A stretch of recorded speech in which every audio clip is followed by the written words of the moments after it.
kota Madinah. Namun qadarullah, Allah mentakdirkan bahwa terjadilah Fathul Mekah di 8 Hijriah itu, sehingga Nabi membawa pasukan sekitar 10.000 pasukan masuk ke wilayah kota Mekah.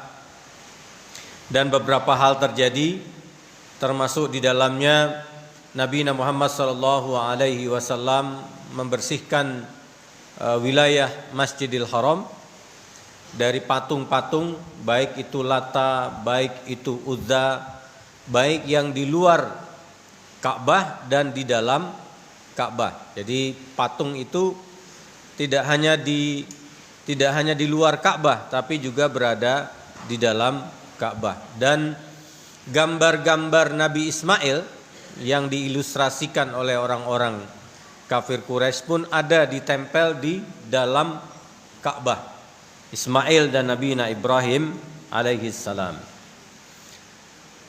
Maka Allah memberikan gambaran tentang bagaimana masuknya Islam orang-orang yang berada, kabilah-kabilah yang ada di sekitar Masjidil Haram. Makanya Allah mengatakan, "Idza jaa nasrullahi wal fath wa ra'aitan nas sayadkhuluna fi dinillahi afwaja." Afwaja artinya adalah gelombang. Jadi kalau panjenengan ke laut, jadi gelombang itu namanya afwaja. Nah, afwaja artinya bergelombang, berkelompok-kelompok. Mereka masuk Islam. Para sejarawan menjelaskan kenapa mereka itu masuk Islam berkelompok-kelompok. Sebenarnya mereka itu hanya ingin menunggu waktu saja. Di hati itu ada keyakinan bahwa Muhammad itu adalah seorang Rasul. Tapi mereka ingin menunggu kalau Muhammad bisa masuk kembali ke kota Mekah dan menjadi pemimpin kota Mekah, maka sudah menunjukkan bukti bahwa Muhammad itu adalah seorang Rasul. Makanya tidak salah setelah Rasulullah bawa pasukan 10.000 pasukan masuk ke kota Mekah, mereka masuk ke dalam Islam bergelombang-gelombang, berkelompok-kelompok. Sama halnya yang kecil-kecil itu juga masuk.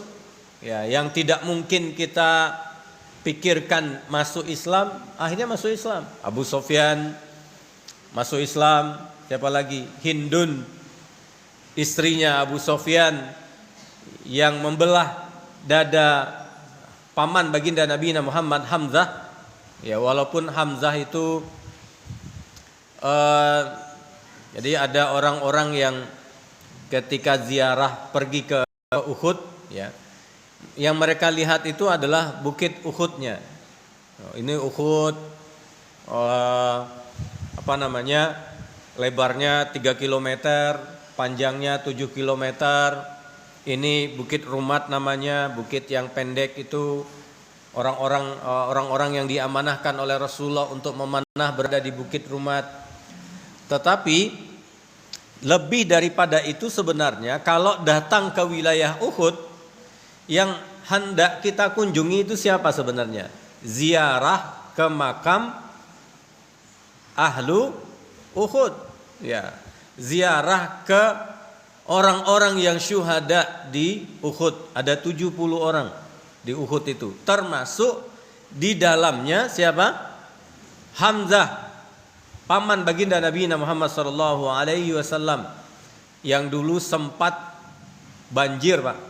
Jadi kalau di Saudi itu banjir, itu kan serapannya lama. Sehingga apa? Kalau panjenengan lihat makamnya di Saudi itu sudah di kotak-kotak, dikasih permanen di dalamnya. Jadi kalau mayat dimasukkan ke dalam, lalu air masuk, maka mayatnya terapung naik ke atas. Ya, nggak seperti kita. Kalau kita kan, setelah dimasukkan, masuk ke liang lahat, ditutup sama tanah, kan sudah kuat. Ini enggak. Ada lubang itu permanen, ya, dari dinding permanen. Jadi kalau ada banjir, ya mayatnya naik. Mayatnya naik, ya. Untungnya nggak kepalanya begini gitu ya. Nah, apa yang terjadi kepada Hamzah ketika itu? Hamzah itu Pak, ketika terjadi banjir bandang itu, mayatnya keluar. Hamzah itu. Dan ada videonya, coba jenengan lihat di YouTube. Mayatnya Hamzah ketika banjir bandang. Masih utuh Pak. Badannya ya masih utuh, bahkan belahan dadanya ini itu masih kelihatan, dan darahnya masih darah segar. Masih darah segar. Jadi kalau mau ke Uhud, jangan hanya lihat gunung Uhudnya. Saya lihat itu kadang orang ke Uhud itu lihat, oh ini Uhud. Ya, perlu kita jelaskan. Tapi yang lebih penting daripada itu adalah kita mengerti di mana para syuhada Uhud. Ya, Bapak Ibu yang dimuliakan oleh Allah Subhanahu wa taala. Nah, di Hunain ini akhirnya terdengar bahwa Muhammad sallallahu alaihi wasallam, Nabi Muhammad sudah masuk ke wilayah Mekah. Ya. Orang-orang Hawazin dan Bani Sakif ini tidak tinggal diam. Mereka menunjuk seorang panglima, namanya adalah Malik bin Auf. Masih muda Pak. Jadi kalau nunjuk panglima itu yang muda, jangan yang yang muda. Umurnya berapa? Malik bin Auf ini umurnya 24 tahun Pak. Umurnya 24 tahun. Kalau kita lihat panglima Nabi Khalid bin Walid, Usama bin Zaid, umurnya 16 tahun. Masih sangat-sangat muda. Kenapa? Karena memang pantas dan layak. Pantas dan layak menjadi seorang panglima. Jadi kalau kita ke Taif, kalau memang sempat bisnya dikeloin dikit, nah nanti masuk ke wilayah Hunain, namanya lembah. Sampai hari ini lembah itu pun masih bernama Lembah Hunain. Jadi kalau jenengan sempat ke sana, lalu bilang ke TL-nya, tour leadernya, Pak, kita merepet menyimpang sedikit. Kemana? Ke Hunain. Itu lembah yang besar. Ya. Malik bin Auf ini dia punya pendapat bahwa kalau kita menyerang Muhammad, kita perlu pasukan besar. Ya, pasukan besar. Maka Malik bin Auf ini memutuskan membawa seluruh, ya, tidak hanya pasukannya, tapi istrinya juga dibawa, istri-istri pasukannya, dan anak-anak pasukannya juga dibawa. Ya. Jadi ada orang tua, dulu dia kepala sukunya orang-orang Taif ini, namanya Duraid. Duraid ini berkomentar, memang umurnya sudah tua Pak, 167 tahun. Jenengan kalau di Indonesia 100 itu sudah luar biasa. Ini 167 tahun, sudah buta. Tapi dia tidak kehilangan akal sehatnya. Dia mendengar ada suara anak-anak dan perempuan. Duraid ini bilang, ini kok ada perempuan di sini katanya. Iya, Malik bin Auf meminta supaya istri-istri pasukan dan anak-anak pasukan juga ikut dalam perperangan. Dipanggil Malik bin Auf sama Duraid. Wahai Malik, kamu ini benar-benar menjadi seorang panglima yang tidak mengerti bagaimana harus berlawanan dengan musuh. Apa katanya? Ini akan memberatkan dirimu. Ketika perang nanti ternyata kalah, kata Duraid, kalau orang kalah itu tidak peduli lagi. Tidak mungkin dia menyelamatkan anaknya, dia tidak mungkin menyelamatkan istrinya, udah sendiri-sendiri. Kata Duraid. Malik bin Auf yang masih muda merasa digurui seperti itu, nggak mau Pak. Tapi karena Duraid ini seorang tokoh, itu didengar oleh orang-orang, sehingga wanita-wanita, anak-anak itu akhirnya sebagian digiring untuk pulang. Melihat kejadian itu, wibawanya Malik bin Auf kan terancam Pak. Ini yang memimpin perang ini siapa gitu ya? Duraid atau saya, katanya kan gitu. Diambil pedang Pak. Diambil pedang, apa namanya? Gagangnya itu ditaruh di bawah, sedangkan yang runcing pedangnya ditaruh di atas. Dia taruh di bawah, lalu dia tancapkan dadanya ini. Kalian memilih aku menjadi panglima atau Duraid, katanya. Kalau memang aku jadi panglima, maka ikuti perintahku. Kalau ingin mengikuti Duraid, silahkan ikuti Duraid.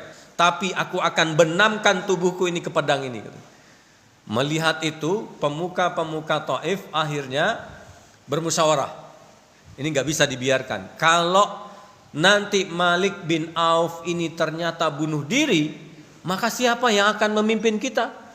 Wong Duraid itu juga seorang buta. Tidak mungkin menjadi seorang panglima, sudah tua. Akhirnya mereka bersepakat untuk menyokong Duraid. Nah, bergeraklah pasukan itu Pak. Nah, saya awalnya mencari berapa jumlah pasukan ini. Saya cari-cari. Makanya minggu kemarin saya bilang saya belum tahu berapa jumlah pasukan Malik bin Auf ini yang bergerak dari Taif keluar menuju Mekah. Jumlahnya hampir seimbang. Jumlahnya 12.000. Tapi itu pasukan inti. Tambah istri, tambah anak-anak, jumlah mereka totalnya 30.000 orang. Ya, 30.000 orang. Nabi sebenarnya punya mata-mata. Pergerakan mereka ini sudah dimata-matai oleh Rasulullah SAW. Jadi Pak, di dalam perang itu kayak sesuatu yang gak boleh itu menjadi boleh. Mata-mata itu boleh apa tidak? Memata-matai karena dengki gak boleh ya. Memata-matai untuk perang boleh, tapi memata-matai karena dengki, karena benci, nah itu jadi masalah. Nah itu kejelekan ya. Ini memata-matai. Sampai dapat informasi ke Rasulullah bahwa orang-orang Hawazin belum keluar dari Taif. Nah, mereka bergerak karena Taif dengan Mekah itu enggak terlalu jauh. Tapi gerak-geri ini diketahui oleh Malik bin Auf. Sehingga apa? Malik bin Auf menahan dulu sampai mata-mata ini menuju Mekah. Setelah mata-mata ini menuju Mekah, barulah Malik bin Auf bersama pasukannya keluar. Dan Rasulullah tidak tahu pergerakan ini. Bapak Ibu yang dimuliakan oleh Allah Subhanahu wa taala, namun namanya Rasulullah ya, tidak ada pergerakan kecuali di apa ya Pak? Pakai CCTV. CCTV-nya siapa? Malaikatnya. Kalau Rasulullah itu CCTV-nya malaikat ya. Sangat jelas dikabarkan oleh malaikat bahwa kaum Hawazin sudah keluar. Maka Rasulullah Shallallahu Alaihi Wasallam mengumpulkan. Kemarin saya sampaikan 12.000. Ada yang mengatakan 10.000 itu kaum yang dibawa oleh Nabi dari kota Madinah ke Mekah. Yang 2.000 itu adalah mu'allaf. Ada yang mengatakan yang 2.000 itu masih ada yang belum masuk Islam. Jadi di antara yang 2.000 itu. Kenapa? Karena mereka punya misi balas dendam ke kaum Hawazin. Nah ini dalam fikih perang ternyata boleh Pak berarti. Boleh memasukkan orang Misalnya, nauzubillah, Indonesia perang sama Amerika gitu ya. Lalu orang-orang yang mau dendam sama Amerika ikut pasukan Indonesia. Nah, maka ini di dalam kaidah keislaman, dalam sejarah keislaman ini diperbolehkan. Ya, walaupun mereka bukan muslim misalnya. Bukan muslim misalnya. Ini diperbolehkan. Nabi Muhammad SAW melakukan hal itu.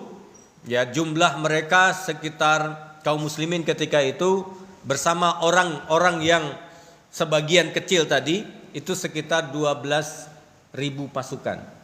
Jadi kalau pasukan intinya kira-kira hampir sama, 12.000 dengan 12.000. Persoalannya yang bedakan apa?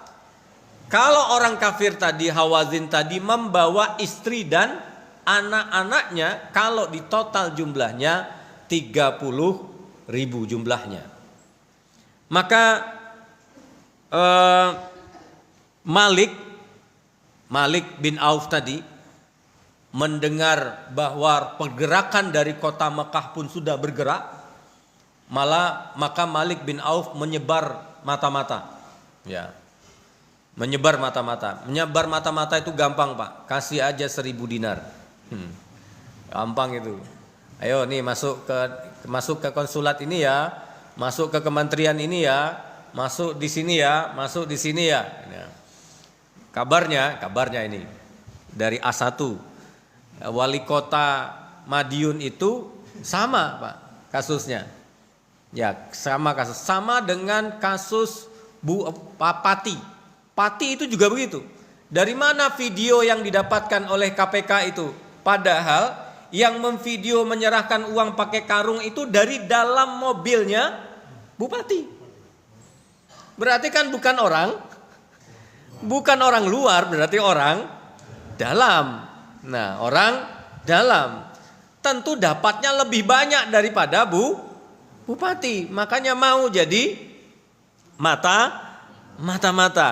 Nah, ini jadi makanya al-munafik itu berapa? Kalau ada 4 orang munafik, ya jadi 4 orang munafik itu yang 3 ini, kalau yang 3 ini seperti membawa pisau yang 2 matanya yang sangat tajam.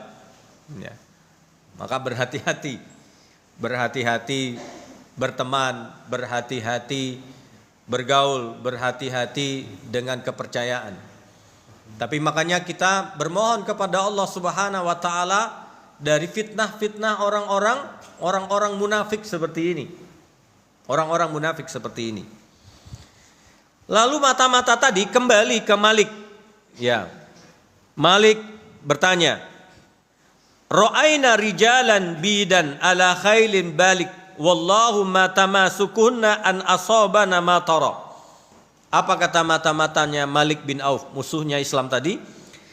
"Kami telah melihat sekelompok laki-laki berpakaian serba putih mengendarai kuda belang. Demi Allah, kita tidak akan tahan jika diserang oleh mereka." Maka Rasulullah Shallallahu Alaihi Wasallam juga menyebar mata-mata, juga mendapatkan berita. Nabi mengutus Abu bin Hadrat al-Aslami untuk menyusup di tengah-tengah orang-orang Hawazin. Ya, menyusup masuk. Ternyata bisa, Pak.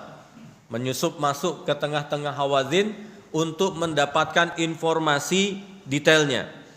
Pada hari Sabtu, tanggal 6 Syawal tahun 8 Hijriah, Rasulullah Shallallahu Alaihi Wasallam meninggalkan kota Mekah.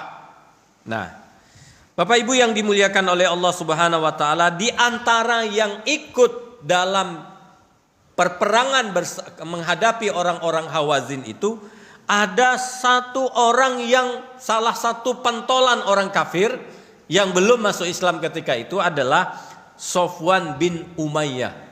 Ya, ini Pak, ini belum masuk Islam, tapi ikut bersama Rasulullah Shallallahu Alaihi Wasallam karena ada dendam dengan orang-orang Hawazin. Nah, Rasulullah memanggil Sofwan bin Umayyah. Jadi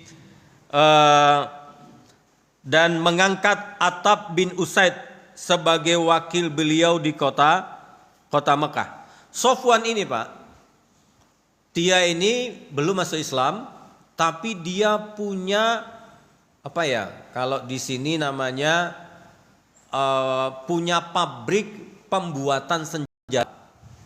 Nah, namanya Sofwan bin Umayyah. Dia punya pabrik.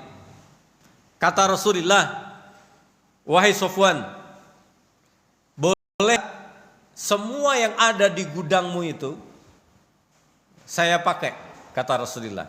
Sofwan bilang begini ke Rasulullah sallallahu alaihi wasallam, "Ya Rasulullah, ini perampasan atau apa?" Ini makso atau apa ya Rasulullah? Ini Sofwan nanya sama Rasulullah. Ini karena kami kalah di kota Mekah, di Fathul Mekah, lalu engkau merampas gudangku, atau bagaimana akadnya? Kata Sofwan bin Umayyah. Kata Rasulullah, tidak, akadnya minjem. Kalau nanti selesai perperangan, aku kembalikan semua, baik baju perang yang ada atau senjata-senjata yang ada. Kalau ada yang rusak, aku akan ganti dengan yang baru, kata Rasulullah sallallahu alaihi wasallam. Jadi Pak, pertanyaan saya, kalau ada perperangan antara muslim dengan musuhnya, lalu muslim meminjam senjata dari negara lain, boleh atau tidak? Bahkan dari musuh sekalipun. Boleh. Itu yang dilakukan oleh baginda Nabi Muhammad SAW. Jadi jangan heran hari ini bagaimana langkah-langkah politik hari ini sedang terjadi. Maka berhati-hati jika kita berkomentar. Oh, begini, ini kayaknya tidak tepat gitu ya. Loh kok minjam senjata ke musuh sendiri? Ini tuan makan, tuan ya. Ya, ini bahaya Pak, karena kita tidak tahu apa langkah strategi yang sedang dilakukan hari ini. Yang jelas Donald Trump hari ini membuat saingan PBB. Dan kalau kita baca klausulnya Donald Trump itu lembaga ini di bawah kekuasaannya, utuh Pak, utuh. Tidak ada hierarki di dalam. Di sana hanya satu kepemimpinan Donald Trump. Kalau ada penggantinya, Donald Trump yang berhak untuk mengganti. Bukan hasil musyawarah, jumlah pendapat yang lebih banyak, bukan. Nah, ternyata Indonesia ikut di dalam. Nah, ini bisa plus, bisa minus. Ini strategi, Pak. Strategi. Cuma jangkauan kita untuk membaca ini kan tidak bisa dengan dasar-dasar ilmu dasar. Jadi kajiannya harus mendalam, kajian mendalam. Tapi kalau salah langkah, wassalam. Ya, termasuk kita di Indonesia ini. Nah, saya menunggu sebenarnya apa komentar PP Muhammadiyah. Komentar PP Muhammadiyah terkait dengan langkah hal ini. Kenapa kalau masuk ke lembaga yang dipimpin oleh Donald Trump dan ini adalah saingannya PBB? Nah, jadi ini saya hanya ingin menggambarkan apa yang terjadi di Hunain, sebelum Hunain, bahwa Rasulullah pernah meminjam alat persenjataan kepada Sofwan bin Umayyah yang memang memiliki pabrik senjata dengan akad meminjam. Akhirnya Sofwan setuju, Pak. Sofwan setuju. Jadi boleh ternyata. Nah, ini perang. Ini perang. Jadi menjelang malam datang seorang penunggang kuda dan berkata, sesungguhnya aku telah memperhatikan bukit ini dan itu. Tiba-tiba aku melihat seorang Hawazin dan binatang-binatang ternak mereka. Artinya bahwa Rasulullah tahu bahwa Hawazin sudah masuk ke wilayah ke wilayah Hunain. Cuma siapa tadi tokoh yang tua dari mereka? Namanya disebut dengan Dara tadi ya. Dia mengatakan begini, dipanggil tadi Malik bin Auf. Malik bin Auf, lembah apa ini namanya katanya. Kata Malik bin Auf, karena buta nggak tahu Pak. Ini lembah namanya Hunain. Kali ini nasihatku engkau harus taati. Kalau ndak sampean kalah. Apa kata Malik bin Auf? Begini, lembah ini strategis. Ya, saya lihat kemarin Pak, memang luar biasa. Kalau masuk ke sana dan seandainya ada orang masuk ke sana dan kita datang lebih awal, pasukan kita datang lebih awal, dipastikan kita menang. Persoalannya hanya persoalan strategi. Apa kata Dara? Dara bilang begini, engkau gali-gali di sekitar bukit ini, letakkan pasukan-pasukanmu dalam galian-galian itu, sehingga tidak terlihat lagi pasukanmu. Semua pasukanmu masuk dalam galian katanya. Sehingga nanti ketika pasukan Muhammad masuk, maka keluarlah pasukanmu dalam galian. Wah, ini akhirnya Malik bin Auf setuju apa yang disampaikan oleh Dara. Jadi ini strategi perang yang luar biasa. Dan beliau mengatakan, Dara mengatakan begini, istri dan anak-anak pasukan, ya, suruh mereka mengendarai kuda. Karena kan kalau biasanya pasukan itu tidak bawa kuda satu Pak, 2, 3 gitu ya. Sehingga kuda untuk perang inti itu sudah ada, sedangkan kuda-kuda lainnya dipakai untuk anak dan istrinya. Sehingga kelihatan di kamuflasenya adalah tidak 11.000, 12.000, tapi kelihatan 30.000 pasukan itu. Kenapa? Di dalamnya ada anak-anak dan wanita. Nah, jadi digiring. Nabi Muhammad masuk ke Hunain, setelah itu masuk, keluarlah mereka. Wah, mengejutkan Pak. Mengejutkan. Tapi Masya Allah ya, kalau kita lihat ada pohon Nabi Muhammad ketika berjalan ke Hunain, Nabi melihat sebuah pohon, nama pohonnya adalah bidara. Jenengan tahu pohon bidara? Nah, pohon bidara yang dipakai untuk meruqyah. Ya. Di mana bidara itu ada di Zat Anwat. Jadi, pohon bidara ini kalau sudah besar itu bisa tempat berlindung, nanti digantung-gantung, tempat senjata, tempat sesajian dan sebagainya. Saya masih ingat dulu ketika Pak Maksum di Arisalah itu mengadakan perkemahan Kamis Jumat. Sebenarnya itu strategi beliau untuk meletakkan kami di bawah pohon-pohon besar yang menjadi sesembahan orang-orang di sekitar Gundik itu. Mengadakan kemah Kamis Jumat ya, malam Jumat tuh biasanya orang-orang naruh apa Pak? Ayam bakar gitu ya. Ayam bakar digantung gitu kan. Jadi Pak Yai juga gak bilang jangan dimakan, gak bilang. Cuma yo ngelihat ada ayam digantung itu, kalau santri kan gak dimakan yo sayang gitu ya. Tapi yo cuma lihat-lihat tok gitu kan. Lama-lama kan tidak nyaman. Ada santri di sekitar situ, lalu mereka melakukan prosesi penyembahan kepada pohon itu. Ya, orang-orang sana menyebutnya Mbah Bodrek gitu. Pak Yai itu sebenarnya sama Kiai Hasan dahulu, Pak Zarkasi, pimpinannya Gontor, memerintahkan untuk ditebang. Tapi kata Pak Maksum, tidak mungkin ditebang. Kalau ditebang, saya akan berhadapan dengan masyarakat tempatan, kata beliau. Walaupun itu masih dekat dengan keluarganya beliau.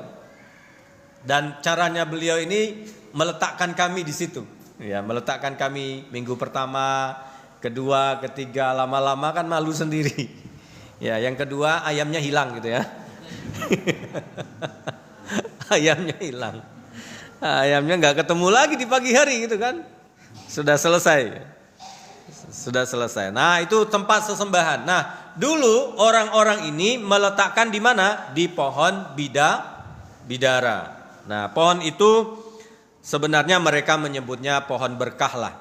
Jadi menyembelih korban, menyembelih penyembelihan darah dan sebagainya itu dipersembahkan di situ. Maka apa kata orang-orang yang baru masuk Islam ini? Mengatakan, ya Muhammad, bikin pula lah buat kami seperti itu, katanya. Masih ada Pak. Jadi ada orang yang ketika baru masuk Islam itu kesirikan itu masih ada. Apa kata Nabi? Allahu Akbar. Qultum walladzi nafsun bi Muhammadin biyadihi kama qala qaum Musa. Demi Muhammad yang ada di tangan Allah Subhanahu wa taala, kalian ini sama dengan kaum Musa. Kata Rasulullah, ij'al lana ilahan kama lahum alihatun. Jadikanlah pohon-pohon itu menjadi tuhan-tuhan kami. Itu kan perkataan Musa dulu Pak. Setelah Fir'aun tenggelam masuk ke Palestina, mereka melihat ada orang-orang menyembah patung di Palestina. Mereka juga minta seperti itu. Apa kata Nabi Musa? Qala innakum qaumun tajhalun. Kalian ini memang kaum yang bodoh. Innaha sunanun latarkabunna sunanun man kana qablikum. Bukankah itu sudah terjadi di zaman Nabi Musa dan kalian masih minta seperti itu? Jadi untuk mengikis kesyirikan itu memang perlu waktu. Ya, perlu proses. Ya, sebagaimana yang saya sampaikan di Masjid Baitul ya semalam itu, bahwa ternyata kalau kita benar-benar tidak merasakan ilah itu alihaya lahu itu ketergantungan kita dengan Allah Subhanahu wa taala, maka kita akan meletakkan gantungan-gantungannya lain selain Allah. Dan ini bahaya Pak. Padahal alihaya lahu itu diibaratkan seperti bayi yang membutuhkan ASI ibunya. Kalau bayi membutuhkan ASI ibunya, dia mendapatkan dua hal. Yang pertama adalah kenikmatan nutrisi dari ASI itu sendiri.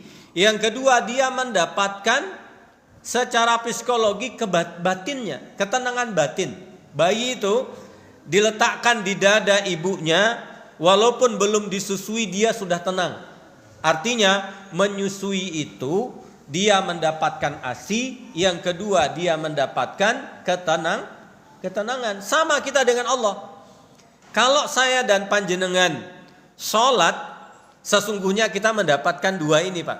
Mendapatkan nutrisi kita, kebutuhan kita, yang sifatnya zahir dan sifatnya batin. Mendapatkan sifatnya batin. Makanya dalam surat Rahman disebut dengan fabi ayyi alai rabbikuma tukadziban. Ala itu artinya nikmat yang zahir dan nikmat yang batin. Bapak Ibu yang dimuliakan oleh Allah, sudah azan belum? Belum, dikit lagi. Kita lanjut sedikit. Akhirnya apa yang terjadi? Pasukan Islam ini dikejutkan dengan serbuan anak panah. Ini terjadi tepat di hari Rabu tanggal 10 Syawal. Ya, pasukan Islam ini tiba di Hunain. Masuk perangkap tadi, Pak. Jadi orang-orang kafir sudah siap. Mereka masuk, ternyata ada kepungan anak panah. Jenengan pernah memanah dan pernah memegang panahnya orang kafir. Panahnya orang dulu, lihat kalau kita masuk museum-museumnya di Saudi atau di Persia, panah itu ada dua, Pak.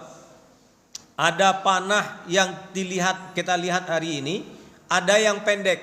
Yang pendek ini biasanya dipakai untuk berkuda.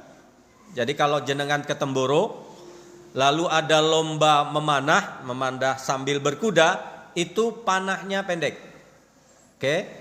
Yang kedua, ada panah yang panjang. Nih orang panah insya Allah paham ini. Panahnya yang panjang. Nah, mana yang dipakai? Dua-duanya. Dan rata-rata orang Hawazin ini adalah ahli panah. Ya, ahli panah. Mau posisi bagaimanapun kena. Maksudnya mau sambil tidur, mau sambil berdiri, mau sambil duduk, mereka memang ahli memanah. Ahli memanahnya itu, saking ahli memanahnya, kalau ada burung yang terbang ke atas, lalu dia menembakkan panahnya ke atas, burung itu kena. Ya, burung itu kena. Apa mungkin Ustadz? Mustahil. Nah, kalau tidak percaya, datanglah ke Taif. Ada satu wilayah di sana yang memang para pemanah. Ya, coba aja. Yo, kalau ndak pingin coba ke badannya, yo ke apel gitu ya. Dilempar apel itu 4 ke atas, mereka 4 apel itu pun akan kena dengan 4 busur yang berbeda. 4 busur yang berbeda. Maka Nabi mengatakan, "Allimu auladakum as-sibaha warrimaya." Ajarkan anak kalian as-sibaha, berenang dan memanah. Ya. Ada yang belum bisa berenang? Nanti kita booking kolam renang khusus untuk Masjid Ahmad Dahlan. Ya. Kita tutup dengan doa kafaratul majlis. Subhanakallahumma wa bihamdika asyhadu an la ilaha illa anta astaghfiruka wa atubu ilaik. Qulu qauli hadza astaghfirullahalazim. Assalamualaikum warahmatullahi wabarakatuh.